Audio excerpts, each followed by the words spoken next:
Hello friends, welcome to my channel UP PCS with Chauhan. तो दोस्तों, मेरा नाम है कीरा चौहान और यहाँ हम करने जा रहे हैं घटना चक्र की सामान्य हिंदी की बुक, जिसमें हम कर रहे हैं चैप्टर नंबर 32। थोड़ा सा बड़ा चैप्टर है, 2 पार्ट में कंप्लीट होगा, पार्ट 1 पार्ट 2। और जो चैप्टर है उसका नाम है हिंदी साहित्य का इतिहास। चलिए दोस्तों, फिर पहले हम देखते हैं इंडेक्स, देन बढ़ेंगे आगे। तो गाइस, यहाँ पे है इंडेक्स, आप देख सकते हैं, जो कि हमने चैप्टर नंबर 1 से स्टार्ट किया है। अभी हम पहुँच चुके हैं चैप्टर नंबर 32 पे। तो गाइस, यहाँ पे हम पहुँच चुके हैं चैप्टर नंबर 32, जो कि है ये पूरा हिंदी साहित्य का इतिहास। तो गाइस, अगर और इसके बाद के भी चैप्टर देख सकते हैं आप, हमें क्या क्या करना है। तो गाइस, अगर आपको वीडियो पसंद आएगी तो वीडियो को लाइक करिएगा, चैनल को सब्सक्राइब करिएगा, वीडियो को शेयर करिएगा जितना हो सके। चलिए गाइस, स्टार्ट करते हैं फिर हम लोग चैप्टर। तो ये रहा आपका चैप्टर दोस्तों। चलिए, तो यहाँ है लिखा है नामकरण, काल विभाजन एवं साहित्येतिहास ग्रंथ। तो पहला क्वेश्चन यहाँ लिखा है कि हिंदी साहित्य के इतिहास के किस काल को वीर गाथा काल भी कहा जाता है। चलिए, तो यहाँ लिखा है कि आचार्य रामचंद्र शुक्ल ने हिंदी साहित्य के आदि काल को, कौन सा काल, आदि काल को वीर गाथा काल कहा है। आदि काल को बीज वपन काल भी कहा जाता है। रीति काल को श्रृंगार काल भी कहा जाता है। चलिए आगे बढ़ते हैं। अब लिखा है पृथ्वीराज रासो हिंदी साहित्य के किस काल में लिखा गया।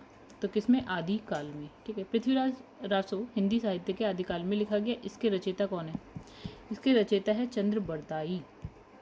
यस, ठीक है। चलिए आगे बढ़ते हैं। अब लिखा है हिंदी साहित्य की भूमिका के लेखक कौन है। चलिए इसकी भी व्याख्या देख लेते हैं। तो इसमें लिखा है हिंदी साहित्य की भूमिका, पुस्तक के लेखक हजारी प्रसाद द्विवेदी हैं। कौन है, हजारी प्रसाद द्विवेदी, राइट।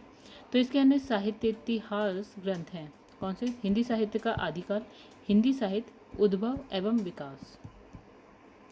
चलिए नेक्स्ट पे, महावीर प्रसाद द्विवेदी ने आदि काल को क्या संज्ञा दी है। क्या दी है, आपका बीज वपन काल। ओके, देखते हैं यहाँ पे क्या लिखा है।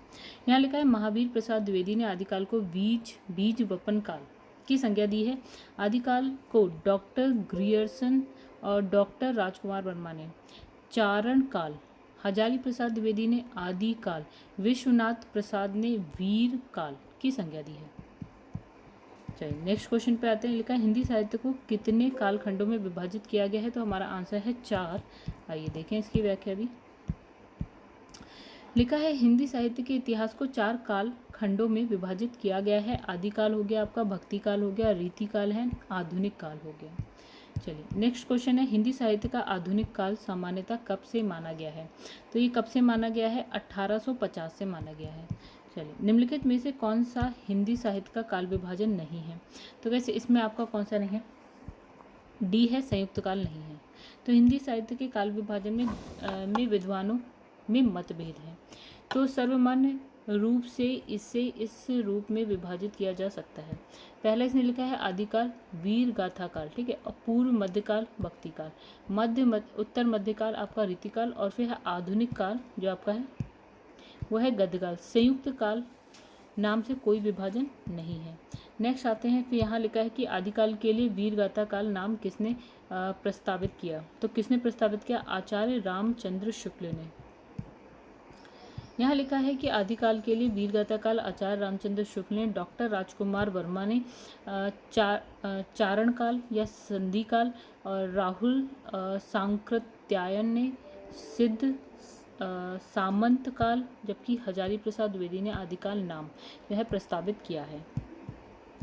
लिखा हिंदी गद्य का सर्वप्रथम युग किसे माना जाता है। तो किसे, आपका भारतेंदु युग को। तो हिंदी साहित्य के भारतेंदु युग को हिंदी गद्य का सर्वप्रथम युग माना जाता है। नेक्स्ट आपका है कि हिंदी साहित्य के इतिहास लेखन की परंपरा का सूत्रपात किसने किया। तो किसने किया, यहाँ पे गारसादत्त तासी ने किया। चलिए यहाँ व्याख्या देखते हैं। लिखा है हिंदी साहित्य के इतिहास लेखन की परंपरा का सूत्रपात गारसादत्त तासी ने किया, और जिसने फ्रेंच भाषा में इस्तवार द ला लिटरेत्यूर एंदुई एंदुस्तानी ग्रंथ लिखा। इसमें हिंदी और उर्दू के अनेक कवियों का विवरण वर्ण क्रमानुसार दिया गया है, और इसका जो प्रथम भाग सन 1839 में और द्वितीय भाग 1847 में प्रकाशित हुआ। अन्य महत्वपूर्ण तथ्य भी देख लेते हैं। यहाँ पे लिखा है कि सन 1888 में एशियाटिक सोसाइटी ऑफ बंगाल की पत्रिका के विशेषांक के रूप में जॉर्ज ग्रियर्सन द्वारा रचित the modern vernacular literature of Hindustan का प्रकाशन हुआ, जो नाम से इतिहास न होते हुए भी सच्चे अर्थों में हिंदी साहित्य का पहला इतिहास कहा जा सकता है। फिर इसमें लेखक ने कवियों और लेखकों का काल क्रमानुसार वर्गीकरण करते हुए उनकी प्रवृत्तियों को भी स्पष्ट करने का प्रयास किया है। चलिए नेक्स्ट क्वेश्चन पे आते हैं। लिखा है कि हिंदी साहित्य के इतिहास लेखन का सर्वप्रथम प्रयास किसने किया था? तो हमारा जो आंसर है वो है आपका गारसद तासी ने। गारसद तासी ने हिंदी साहित्य के इतिहास लेखन का सर्वप्रथम प्रयास किया था। चलिए नेक्स्ट क्वेश्चन लिखा है कि हिंदी साहित्य के इतिहास का लेखन सर्वप्रथम किस भाषा में हुआ था? तो फ्रेंच भाषा में हुआ था। ठीक है, आगे बढ़ते हैं। और किसने किया था गाइस? गारसद तासी ने फ्रेंच भाषा में किया था। और फिर लिखा है हिंदी साहित्य का पहला इतिहास लिखा गया था, फ्रेंच भाषा में लिखा गया था और गारसद तासी ने लिखा था। फिर हिंदुस्तानी साहित्य का इतिहास लिखने वाले गारसद तासी किसके विद्वान थे? तो ये क्या फ्रेंच भाषा के विद्वान थे। नेक्स्ट है हिंदी साहित्य का इतिहास लिखने वाले प्रथम लेखक कौन थे? तो गाइस वही सेम क्वेश्चन है, रिपीट हो रहा है।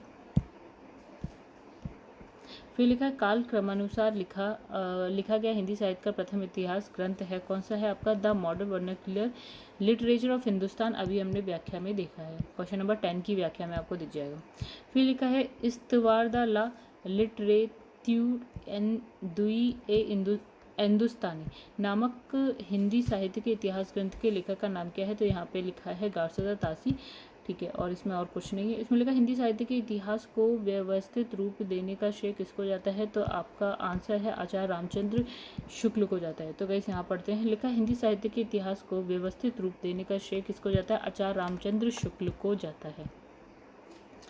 तो यहाँ लिखा है उन्होंने हिंदी साहित्य का इतिहास 1929 लिखा, जो मूलतः नागरी प्रचारणी सभा द्वारा प्रकाशित हिंदी शब्द सागर की भूमिका के रूप में हिंदी साहित्य का विकास शीर्षक से लिखा गया था, तथा जिसे आगे परिवर्धित तथा विस्तृत करके स्वतंत्र पुस्तक का रूप दे दिया गया। तो इस पुस्तक का नाम हिंदी साहित्य का इतिहास रखा गया। अब लिखा है कि रामचंद्र शुक्ल का हिंदी साहित्य का इतिहास मूलतः किस कृति की भूमिका के रूप में लिखा गया है? तो गाइस हिंदी शब्द सागर की। फिर लिखा है आचार्य रामचंद्र शुक्ल द्वारा रचित हिंदी साहित्य का इतिहास का प्रकाशन कब हुआ था? तो 1929 में। तो गाइस इसमें सिर्फ इतना ही है, आगे बढ़ते हैं नेक्स्ट क्वेश्चन। तो इसमें से वह कौन सी रचना है जिसे मूलतः हिंदी शब्द सागर की भूमिका के रूप में लिखा गया था, किंतु बाद में उसे स्वतंत्र ग्रंथ बना दिया गया? तो गाइस हमारा यहाँ आंसर है रामचंद्र शुक्ल कृत हिंदी साहित्य का इतिहास।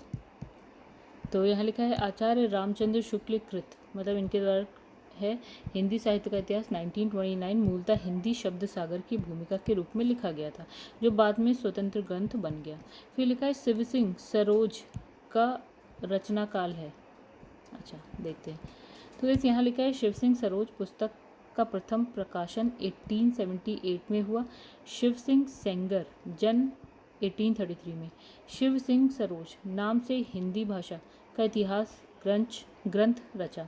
इसमें लगभग 1000 भाषा कवियों का जीवन चरित्र तथा उनकी कविताओं के उदाहरण दिए गए हैं, अतः प्रश्नगत विकल्पों में कोई उत्तर सही नहीं है। जो आपका उत्तर होना चाहिए वो था आपका 1878, जो कि यहाँ पे नहीं है। चलिए आगे बढ़ते हैं। लिखा है आंग्ल भाषा में लिखा गया हिंदी साहित्य का इतिहास स्केच ऑफ हिंदी लिटरेचर के लेखक है, कौन है आपका? पादरी एडविन ग्रीव्स। तो वैसे यहाँ लिखा है, देखिए आंग्ल भाषा में लिखा गया हिंदी साहित्य का इतिहास स्केच ऑफ हिंदी लिटरेचर के लेखक पादरी एडविन ग्रीव्स हैं। पादरी AEK द्वारा लिखित हिंदी साहित्य का इतिहास ए हिस्ट्री ऑफ हिंदी लिटरेचर नाम से प्रकाशित हुआ है। The modern vernacular literature of Hindustan के लेखक जॉर्ज ग्रियर्सन हैं। फिर लिखा है ग्रियर्सन कृत the modern vernacular literature of Hindustan का हिंदी अनुवाद किसने किया? डॉक्टर किशोरी लाल गुप्ता ने किया। तो इसमें लिखा है आपका ग्रियर्सन द्वारा रचित the modern vernacular literature of Hindustan का हिंदी अनुवाद डॉक्टर किशोरी लाल गुप्ता ने हिंदी साहित्य का प्रथम इतिहास नाम से किया। अन्य महत्वपूर्ण तथ्य भी देख लेते हैं। यहाँ पे लिखा है किशोरीलाल गुप्त का जन्म कब हुआ था? 1916 में भदोही उत्तर प्रदेश में हुआ था और ये पंडित विश्वनाथ प्रसाद मिश्र के क्या है प्रमुख शिष्यों में से एक थे। तो गुप्त जी को विंध्यन गौरव से सम्मानित किया गया और गुप्त जी की कृति हिंदी साहित्य का प्रथम इतिहास हिंदी प्रचारक संस्थान वाराणसी से प्रकाशित हुई थी। फिर किशोरीलाल गुप्त की अंतिम प्रकाशित कृति कौन सी? सूर सागर का टीका 4 खंडों में है। चलिए गाइस, इसके बाद भी है क्यों नहीं। चलिए नेक्स्ट क्वेश्चन पे आते हैं हम लोग। यहाँ लिखा है डॉक्टर किशोरीलाल गुप्त ने इसमें से किस ग्रंथ का हिंदी अनुवाद हिंदी साहित्य का प्रथम इतिहास शीर्षक से किया? The modern vernacular literature of Hindustan. अब इसमें से किस साहित्य इतिहास ग्रंथ को किशोरीलाल गुप्त ने हिंदी साहित्य का प्रथम इतिहास नाम से अनुवाद करके प्रकाशित किया है? तो गाइस ये भी सेम क्वेश्चन हो रहा है, रिपीट हो रहा है, ठीक है। ये आप इसका आंसर आप लोग दीजिए। फिर लिखा है the modern vernacular literature of Hindustan Hindi साहित्य के इतिहास ग्रंथ के लेखक का नाम बताइए। तो गाइस ये है आपका जॉर्ज ग्रियर्सन। आगे बढ़ते हैं। तो गाइस इसमें ये भी क्वेश्चन जो है आपका क्या हो रहा है, रिपीट हो रहा है, ये आप पढ़ सकते हैं। फिर लिखा है कि देखिए गाइस इसमें किस लेखक के इतिहास ग्रंथ में सर्वप्रथम हिंदी साहित्य का काल विभाजन मिलता है? तो जॉर्ज ग्रियर्सन के। लिखा है हिंदी साहित्य के इतिहास का काल विभाजन करने वाले प्रथम इतिहासकार डॉक्टर जॉर्ज ग्रियर्सन है। उन्होंने आदिकाल की अंतिम सीमा 1400 ईस्वी तक मानी है। लिखा है किस साहित्य इतिहास के लेखक ने काल विभाजन में कवियों के नाम का सर्वाधिक उपयोग किया है? तो कहते हैं मिश्र बंधु। देखिए यहाँ क्या लिखा है, हिंदी साहित्येतिहास की परंपरा में मिश्र बंधुओं ने अपनी कृति मिश्र बंधु विनोद में लगभग 5000 कवियों को स्थान दिया है। मिश्र बंधुओं ने काल विभाजन में कवियों के नाम का सर्वाधिक उपयोग किया है। अब लिखा है किस इतिहास लेखक ने अपने इतिहास ग्रंथ में लगभग 5000 कवियों का विवरण दिया है? तो हमारा आंसर हो गया मिश्र बंधु। लिखा है मिश्र बंधु विनोद नामक हिंदी साहित्य के इतिहास लेखकों के नाम है। इसमें चलिए इसकी व्याख्या देखते हैं।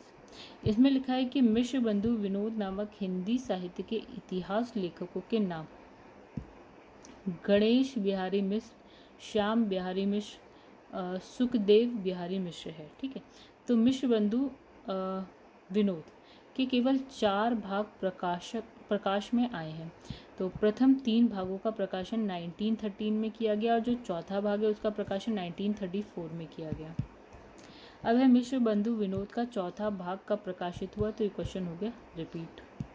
तो आगे बढ़ते हैं। मिश्र बंधु विनोद कितने भागों में प्रकाशित हुआ? तो ये आंसर है आपका 4 भागों में। फिर है मिश्र बंधु में परिवर्तित काल की समय सीमा निर्धारित की है। चलिए इसकी व्याख्या देखते हैं। देखिए यहाँ लिखा है मिश्र बंधु विनोद में हिंदी साहित्य के इतिहास का काल विभाजन प्रस्तुत किया है। इनके अनुसार हिंदी साहित्य का प्रारंभ जो है 700 ईस्वी से होता है। 700 ईस्वी से प्रारंभ हिंदी साहित्य के इतिहास का काल विभाजन इस प्रकार है। आइए देखें। तो इसमें लिखा है, देखिए सबसे पहले लिखा है आरंभिक काल। तो पूर्व आरंभिक काल, उत्तर प्रारंभिक काल, प्रारंभिक है, ठीक है। यहाँ पूर्व प्रारंभिक काल, उत्तर प्रारंभिक काल। तो गाइस पूर्व प्रारंभिक काल की बात करें तो 700 से लेकर 1343 संवत तक, ठीक है। और जो उत्तर प्रारंभिक काल है वो है 1344 से लेकर 1444 संवत तक। फिर आता है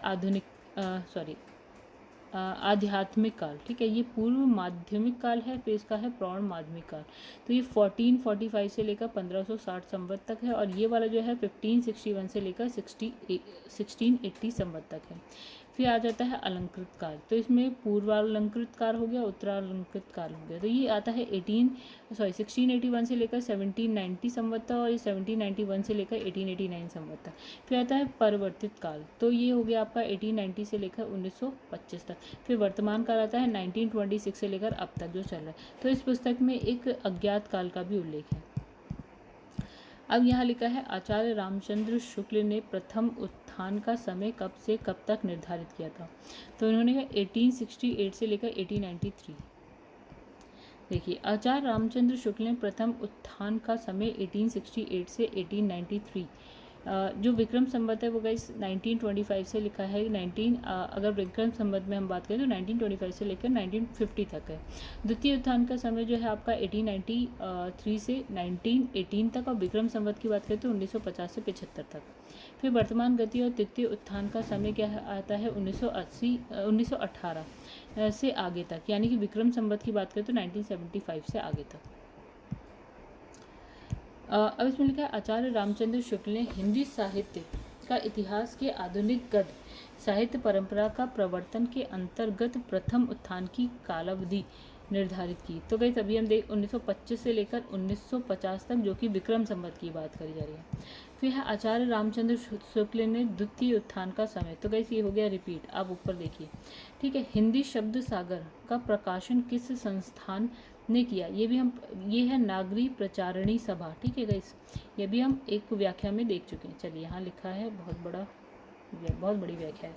चलिए यहाँ पे देखिए क्या लिखा है। हिंदी शब्द सागर का प्रथम प्रकाशन 1912 से 1929 के बीच नागरी प्रचारणी सभा में किया गया, और बाद में सन 1965 से 76 के बीच इसका क्या है परिवर्तित संस्करण 11 खंडों में प्रकाशित हुआ। नागरी प्रचारणी सभा की स्थापना 16 जुलाई 1893 को वाराणसी में हुई। पंडित राम नारायण मिश्र, ठाकुर शिव कुमार सिंह एंड बाबू श्याम सुंदर दास ने इसकी स्थापना में विशेष योगदान दिया, और इसी शब्द सागर की भूमिका लिखने के दौरान शुक्ल जी ने हिंदी साहित्य का इतिहास लिख डाला। चलिए नेक्स्ट इसमें लिखा है नागरी प्रचारणी सभा के संस्थापकों में कौन नहीं था। तो गैस अभी हमने सारे नाम देख लिए हैं। तो इसमें देखिए लिखा है नागरी प्रचारणी सभा की स्थापना 16 जुलाई 1893 को वाराणसी में हुई थी। संस्थापक की भी बात करें तो देखिए बाबू श्याम सुंदर दास, पंडित राम नारायण मिश्र एंड ठाकुर शिव कुमार सिंह ने की थी। फिर इसमें आंसर देख लेते हैं। फिर इसमें तो गैस यहाँ पे आपके आंसर है रामचंद्र वर्मा, ये नहीं थे। फिर हम बात करेंगे यहाँ पे आदिकाल की, ठीक है। अब यहाँ पे लिखा है 12 बरस लो कूकर जीवे, अरु 13 लो जिए सियाय। ये पंक्ति किसकी है? तो ये किसकी है? जगनिक की। अब लिखा है उपरोक्त पंक्ति जगनिक की है, और यह पंक्ति परमाल रासो अथवा अल्याखंड से उद्धृत है, ली गई है, ठीक है। अब लिखा है अमीर खुसरो का वास्तविक नाम क्या है? अमीर खुसरो का, वह इनका नाम है अब्दुल हसन। तो अमीर खुसरो का वास्तविक नाम क्या है? अब्दुल हसन यामिनुद्दीन खुसरो, ठीक है। और इनका जन्म 1253 में उत्तर प्रदेश के वर्तमान कासगंज जिले के पटियाली नामक स्थान पे हुआ था। नेक्स्ट, हिंदी भाषा का प्रथम प्रमाणिक ग्रंथ कौन सा है? तो है पृथ्वीराज रासो। तो दिए गए विकल्पों में हिंदी भाषा का प्रथम प्रमाणिक ग्रंथ पृथ्वीराज रासो है, जो चंद्र बरदाई द्वारा लिखा गया है। चलिए अब इसमें लिखा है गोरा बादल की कथा किसके द्वारा रचित है? तो किसके द्वारा है? जटमल। आइए इसकी व्याख्या देखते हैं। तो इसमें देखिए क्या लिखा है। इसमें लिखा है गोरा बादल की कथा जटमल द्वारा रचित है। गोरा और बादल चित्तौड़गढ़ मेवाड़ के महान योद्धा थे। गोरा और बादल दोनों चाचा भतीजे थे। फिर है जालौर के चौहान वंश में इनका संबंध था। राजा रतन सिंह को अलाउद्दीन खिलजी ने कैद कर उनकी रानी पद्मावती को मांगा, ठीक है। फिर यहाँ क्या होता है कि रतन सिंह को बचाने की जिम्मेदारी गोरा और बादल पर ही थी, और गोरा बादल की कथा के रचनाकार कौन है? यहाँ पे आपके जटमल है। तो इसमें लिखा है आदिकाल की रचना। तो खुमान रासो, इसमें लिखा है खुमान रासो आदिकाल की रचना है, ठीक है। फिर इसके रचनाकार कौन है? दलपत विजय थे। शिव सिंह सरोज के अनुसार एक अज्ञात नामा भाट ने खुमान रासो नामक एक काव्य ग्रंथ लिखा था, जिसमें श्री रामचंद्र अलंकर खुमान तक के युद्धों का वर्णन था। फिर है अखरावट, भक्तिकाल, छत्रसाल दशक, रीतिकाल, दीपशिखा आधुनिक काल की रचनाएं हिंदी साहित्य में 8वीं शताब्दी से लेकर 14वीं शताब्दी के मध्य को क्या बोलते हैं? हम आदिकाल बोलते हैं। चलिए आदिकाल में पहेलियां लिखने वाले कवि थे। कौन लिखता था? खुसरो। तो आदिकाल में पहेलियां लिखने वाले जो कवि हैं वो हैं अमीर खुसरो। तो उन्होंने पहेलियां, मुकरियां, खालिक बारी, दो सखुने इत्यादि की रचनाएं की हैं। नाउ अब हम आ जाते हैं भक्ति काल पे। तो सही विकल्प बताइए। सूरदास को किस रस का सम्राट कहा जाता था? तो उन्हें वात्सल्य रस का सम्राट कहा जाता था। तो गाइस यहाँ पे लिखा है कि सूरदास की वात्सल्य रस के सम्राट माने जाते थे। उन्होंने श्रृंगार और शांत रस का भी अत्यंत मर्म स्पर्शी वर्णन अपनी रचनाओं में किया है। फिर नेक्स्ट क्वेश्चन है लिखा है तुलसी की भक्ति भावना किस प्रकार की थी? तो किस प्रकार की? दास्य भाव की थी। तो तुलसीदास जी की भक्ति भावना दास्य भाव की है। वे स्वयं को सेवक और प्रभु राम को स्वामी मानते हैं या मानते थे। इसमें है गाइस नेक्स्ट क्वेश्चन है कि कबीरदास, तुलसीदास, सूरदास आदि कौन से काल के संत कवि हैं? तो कौन से काल के हैं? वो हैं भक्ति काल के। तो यहाँ लिखा है कबीरदास, तुलसीदास, सूरदास आदि जो है भक्ति काल के संत कवि हैं। कबीरदास निर्गुण मार्गी काव्य धारा के कवि हैं, जबकि तुलसीदास और सूरदास जो है सगुण मार्गी काव्य धारा के कवि हैं। फिर सूरदास के गुरु कौन थे? तो कौन थे? वल्लभाचार्य थे। तो यहाँ लिखा है कि सूरदास के गुरु वल्लभाचार्य थे। वल्लभाचार्य ने शुद्धाद्वैतवाद, दार्शनिक मत तथा पुष्टि मार्ग की स्थापना की। उनके पुत्र विठल नाथ ने अष्टछाप की स्थापना की थी। फिर है तुलसीदास द्वारा रचित रामचरितमानस में कितने कांड हैं? तो गाइस कितने हैं? 7। आइए देखें। तुलसीदास द्वारा रचित रामचरितमानस में 7 कांड हैं। कौन कौन से?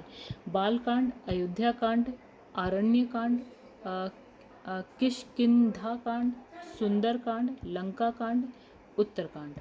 चलिए आगे बढ़ते हैं। यहाँ पे लिखा है सूर सागर के रचयिता कौन है? तो उनका नाम है सूरदास। तो भक्ति काल की सगुण मार्गी कृष्ण काव्य धारा के कवि सूरदास जी की प्राप्य रचनाएं कौन कौन सी हैं? सूर सागर, सूर सारावली, साहित्य लहरी। चलिए आगे बढ़ते हैं। लिखा है कि रत्नावली दोहा संग्रह किसके द्वारा रचा गया? ओके, देखिए यहाँ लिखा है मुरलीधर चतुर्वेदी की रचनाएं रत्नावली, लघु दोहा संग्रह, दोहा रत्नावली आदि है। तो दोहा रत्नावली तुलसीदास की पत्नी रत्नावली द्वारा रचित भी मिलती है। तो चूंकि प्रश्न में रत्नावली दोहा संग्रह पूछा गया है तो यहाँ पे उत्तर देना कुछ संभव नहीं है। अब देखिए इसमें विकल्प क्या है। रत्नावली है, तुलसीदास है, बिहारी है, आपके रामानंद है। ठीक है, तो यहाँ पे 2 नाम तो हमें, एक तो ये रत्नावली, तो ये हो गया रत्नावली। ठीक है, और दूसरा कैसे यहाँ लिखा है मुरलीधर चतुर्वेदी। ठीक है, तो इसमें कुछ आंसर आपका दिया नहीं। और इसमें लिखा है इसमें से कौन भक्तिकालीन कवि नहीं है? तो इसमें लिखा है बिहारी। और कौन कौन है? सूरदास हैं, तुलसीदास और कबीरदास हैं। चलिए आइए देखिए क्या लिखा है। इसमें लिखा है बिहारी रीति काल के कवि हैं, जबकि शेष जो है भक्ति काल के कवि हैं। बिहारी रीतिकालीन रीति सिद्ध कवि हैं। इनके द्वारा रचित एकमात्र ग्रंथ क्या है? सतसई है, जिसमें लगभग 713 दोहे हैं। बिहारी सतसई पर सबसे अधिक टीकाएं लिखी गई हैं। चलिए आगे बढ़ते हैं। लिखा है कि कबीर की भक्ति का स्वरूप क्या है? तो क्या है? निर्गुण है। लिखा है कि यहाँ पे कबीर की भक्ति का स्वरूप निर्गुण है। वह निर्गुण और निराकार ब्रह्मा की उपासना करते हैं। जीवक उनकी रचना है। कबीर की भाषा को पंचमेल, खिचड़ी, सदुक्कड़ी कहा जाता है।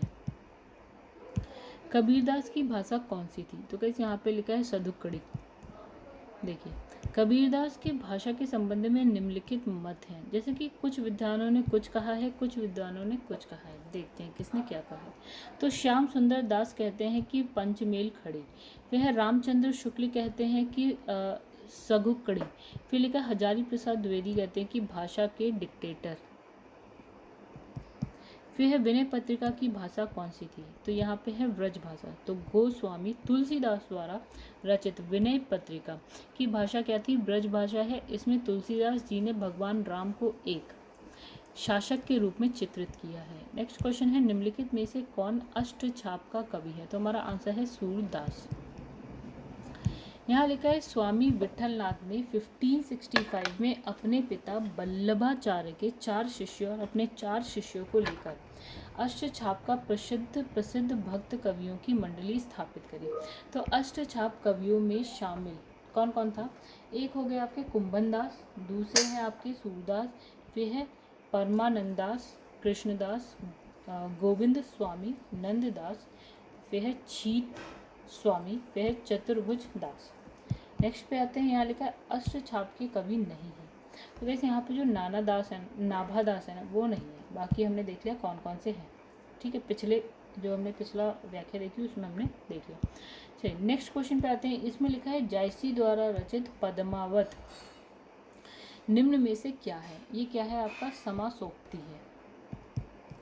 तो इसमें लिखा है कि जायसी द्वारा रचित पद्मावत क्या है? समासोक्ति है। आचार्य रामचंद्र शुक्ल के अनुसार पद्मावत का प्रेम लौकिक तथा कथा समासोक्ति है।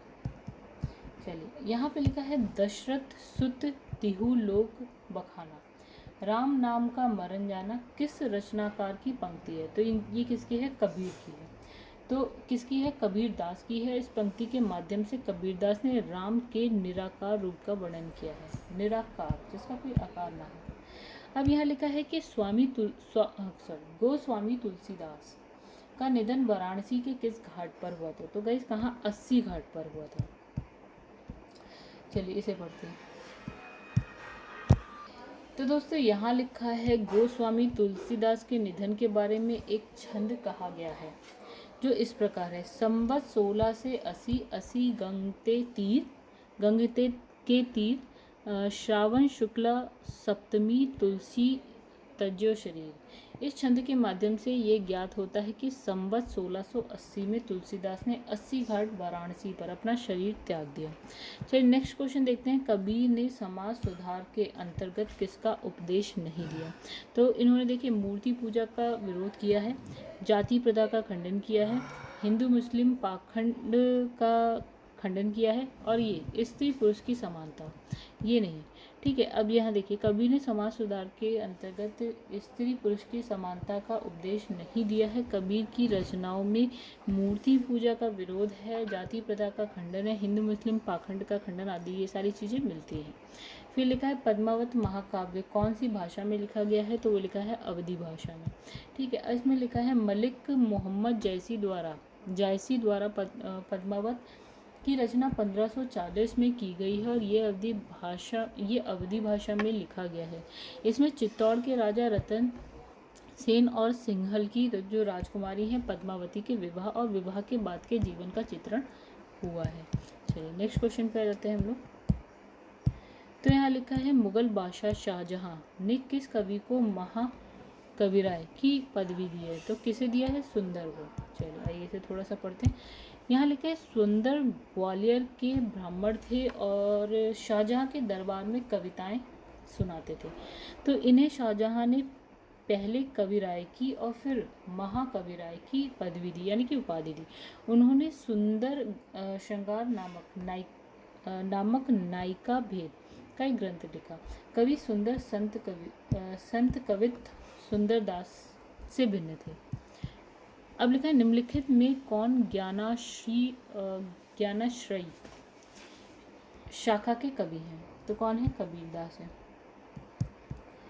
तो गाइस यहाँ लिखा है ज्ञानाश्रयी शाखा के भक्त कवि निर्गुणवादी थे। वे गुरु का बहुत सम्मान करते थे, जाति पाति के भेद को नहीं मानते थे। इस शाखा के प्रमुख कवि कबीरदास, नानक, रैदास, दादू दयाल, वह सुंदरदास, वह मलुकदास, ये सारे थे। ठीक है, फिर मलिक मोहम्मद जायसी प्रेमाश्रयी काव्यधारा के तथा तुलसीदास रामाश्रयी काव्यधारा के प्रतिनिधि कवि थे। फिर नेक्स्ट पे आते हैं हिंदी का कौन सा प्रेमाख्यान कवि एक आंख का काना था? तो कौन थे गाइस? वो थे आपके मलिक मोहम्मद जायसी। तो मलिक मोहम्मद जायसी प्रेमाख्यान कवि थे। जायसी ने स्वयं अपने को एक आंख का काना कहा था। उन्हें एक कान से सुनाई भी नहीं पड़ता था। ठीक है, उनकी उक्ति इस प्रकार थी, देखिए लिखा है मोहम्मद बाई दिसी तजा एक सरवन एक आँखी, फिर एक नैन कवि मोहम्मदी गुनी साई विमोहा जई कवि सुनी। ठीक है, आगे बढ़ते हैं। यहाँ लिखा है सूफी संतों की शैली है, क्या है आपकी? मसनवी शैली। सूफी संतों की शैली क्या है? मसनवी थी और ये मूलतः फारसी काव्य शैली है। आचार्य रामचंद्र शुक्ल ने जायसी कृत पद्मावत को फारसी की मसनवी शैली का काव्य कहा था। नेक्स्ट क्वेश्चन है गाइस, यहाँ पे लिखा है निम्नलिखित में से कौन सी रचना तुलसीदास की नहीं है? तो हमारा आंसर है भक्तमाल। लिखा है भक्तमाल के रचनाकार तुलसीदास नहीं बल्कि नाभादास हैं। रामचरितमानस, गीतावली, श्री कृष्ण गीतावली तुलसीदास की रचनाएं हैं। यहाँ लिखा है मृगावती, किसकी रचना है? तो ये आपकी है कुतुबन की। देखिए मृगावती के लेखक जो हैं आपके हैं कुतुबन, और इनकी रचना 909 हिजरी अर्थात संवत 1558 में हुई थी। मृगावती में नायक मृगी रूपी नायिका पर मोहित हो जाता है और उनकी खोज में निकल पड़ता है।